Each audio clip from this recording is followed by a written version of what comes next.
Struggling with prop firms? Let's go.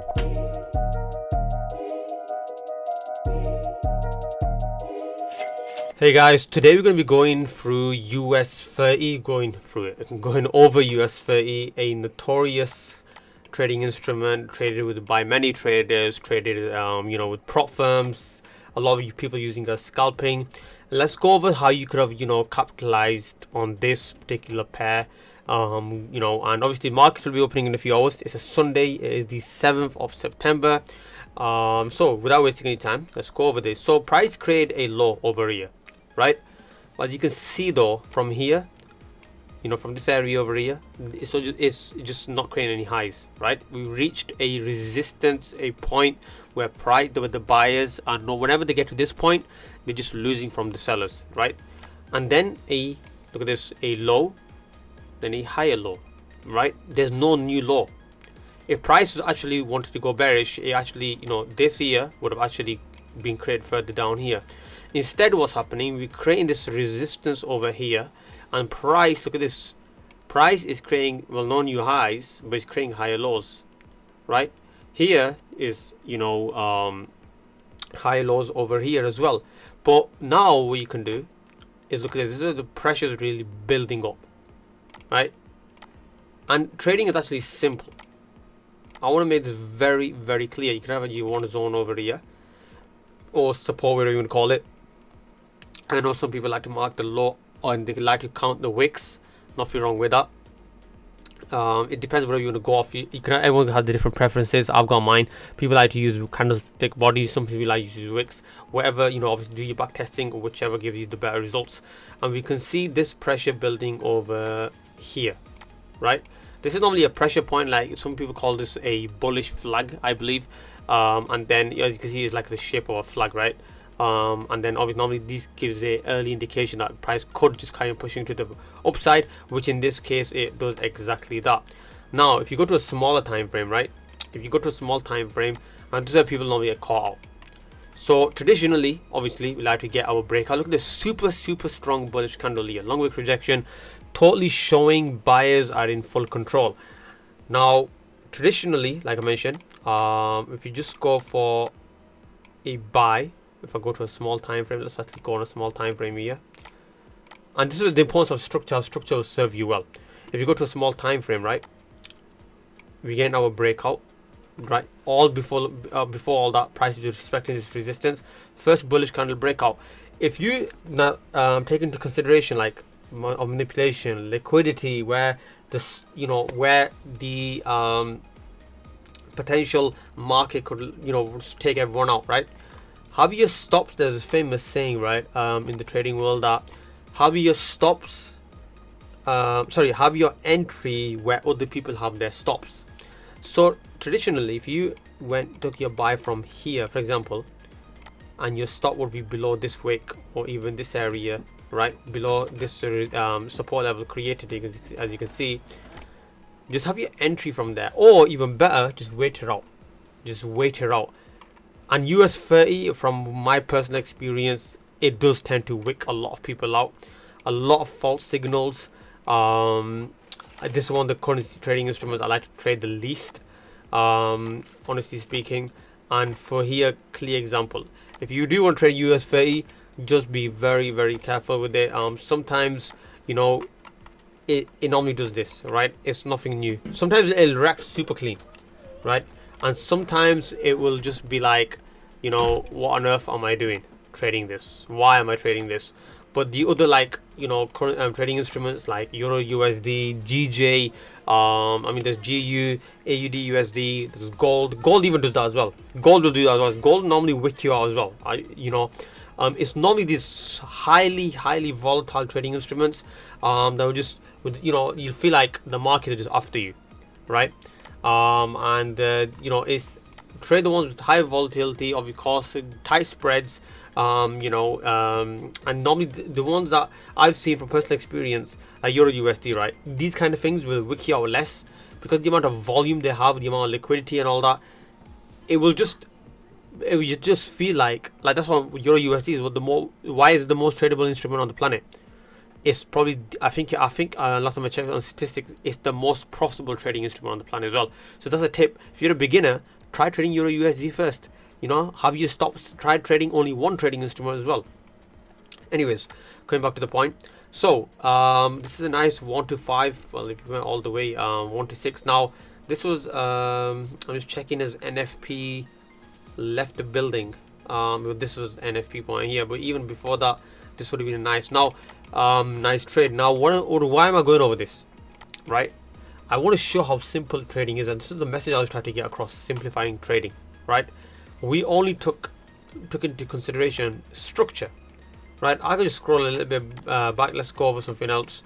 I mean, even something like this, right? Even imagine you catching moves like this. I'm telling you, if you even just focus on moves like this, focus on structure, majority of you will just, you don't have to worry about working ever again. Look at this: a structure formed here, a new high, a higher low, a new high, you know, and then what? And what do you think one should do then? You can just mark up your zone. Let me just clean this up a bit. Again, it depends whatever you want to work off, right? Candle bodies for some, candle wicks for some, right? You can mark up a zone here. Remember, I'm just going off these high highs and high lows. Now look at this one. There's one over here, right? Let me just again clean this up a little, so we can see price again is not obviously creating a new high. So when price comes down, obviously, you know, there's a zone over here. Now why would this one not be valid? And I go over this in my previous videos. Obviously, now I just want to make something very clear as well. This strategy that I'm going over, the break and retest, is not the one that I showed to my students, right? The one I showed, by the way, link will be in the video description. You know, this is, we're up to almost up to 1,600 members now. This is just the testimonials. You can check it out. Students finding success. You know, I'm in funded certificate section, where I post my winning trades, losing trades, all the certificates of students, myself, showing passing challenges, 1-2 days, 1-2 trades, and every strategy works. By the way, this was one when 60k account, one prop firm just denied it because I traded, like, I got caught in the time frame of trading within the news. I didn't even know, right? Because the market didn't even react like crazy. It just burned a lot of volume, but there was no like huge wicks or nothing like that crazy. I just took a trade. They denied it. It was about 3.5% trade. I come in a few hours later, and I still make the 3% easy, and I just pass the challenges super quick. And you can see as well, it's not like I go for these high risk rewards, but my win rate's not. It doesn't affect really my win rate. It's still about 40, 50, 60% win rate. Anyways, link will be in the video description. We're up on my one-to-one mentorship. Anyone interested, do check it out. So yeah, let's go back to the point. Okay, so new highs, right? Sorry, no highs, new highs, no highs, no new highs. Price comes down. Now you could probably take an entry from here, but why should you not focus on this? This zone's already broken. This was the actual entry where you should have focused on. So if I just take it back a little, and by the way guys, if you do find value from these videos, do make sure to hit the like and subscribe, comment, share. It's got a small time frame, right? Breakout, very strong bullish candle breakout. This is not where you enter from. Let me make that very clear. I'm going to bring myself in for this, right? The amount of people that just take their entries when they see this candle, no, this was your breakout. This was your breakout. This is afterwards what happens. Let me just bring that marker in. You don't enter because it broke through. You enter on the curve, let it come down, the retest, whatever you want to call it, and then boom, this is what we're working off, right? That's what we're going off. The amount of times people are like, oh, you know, it's broken through, let's just, no, right? The way, and some of the students will be watching this, obviously my entry method is unique, is different with the break and retest, but there's certain things that also have to be involved, my confluences, right? And that's how I take my entries. This is not enough on its own. You got to look at this. Price comes down, this bearish candle, then you get multiple bullish candle reactions, resistance, resisting to break through this support, you know, whatever you want to call it. Support eventually, look at this continuation pattern. Support eventually, look at this, could have entered off any of these candles. And if I go down to a small time frame, I'll clean. Look at this: morning star, evening star, dark. I'm sorry, not evening star, morning star. Huge bullish engulfing candlestick You can even go engulfing over here, but this one will be even better. Stops below the zone and the wicks. You don't want to do something like this unless you're super refining, but look at this. You want to ideally something like this, right? But if some people would like to go, but say, trust me, keeping it super simple and safe, you want it below the zone. Just let this play out. Okay, this stop is a little bit, you can still get 2.5. Now ideally what I like to do is, if I want to just put the stops at break even 2.5, so even if it comes down, it was good, right? Even if it comes down, it's good, it's cool. But in this case, now there's a reason. Look at this, we wasn't able to get a full gain. Now price, now look, it's not always going to be that you're not always going to get these 1 to 5, 1 to 6, 1 to 7s. Sometimes you're just going to have to settle for a break even. Once it's at a 1 to 2, I would have just put my trade like this, and then it would have come down. And what I like to do is I like to color my break evens in yellow, right? Now here, do we work out this? No, this zone's already broken. It's not respected. So I don't want to go off this. Now price comes down. Let's continue working through this. I'll create one zone over here. Remember, this zone now has no value in my eyes, right? So it's broken through again, but it's not what I like to work off. So let this price go and move much faster without wasting any time. Right, price is gone. Right, this was one zone. Now this is one zone. Now remember when I said I don't like to go working off zone. Now look at this. What is the difference between this zone? Now this is an entry you can go off, but why? Well, someone might say, well, you know, you said you can't work off it. No, this zone was respected, right? This zone that we created was respected. This zone that we created was neglected. It was not respected, and price just broke through. This one respected, and price sent it back down. Now when it comes back up, we can use it again. That is totally fine. It's going to, I mean, look at this. See, this is beautiful, perfect, right? This is like, it don't get any better than this. Clear volume, clear breakout, super strong breakout. Price comes back down. A super strong long wick rejection, bullish candle. This is your entry. It's not an engulfing, it's nothing like that, but still it's perfect, right? Remember, below the wick. Now in this case you can put it below the wick. Why? Because it automatically goes below the zone anyway. Does that make sense? And then that's why, because look at this, something that worked perfectly here. Now this one obviously wasn't the best entry, it wasn't the best volume breakout as things like that, right? But that's why you get the bigger move. That's why you get the bigger monster move. Now obviously with the confluences, there's other ways. Obviously some things I only go through my mentorship, but you know, where I show my videos, it should be enough, right? This is the strategy I used to use, what made me break. This is the strategy that made me quit my 9 to 5, right? But obviously I like to refine, improve my edge, and obviously that's what I show in my mentorship, in my course, you know, and it's super affordable, by the way. I made everything super, because I understand the average person works at 9 to 5.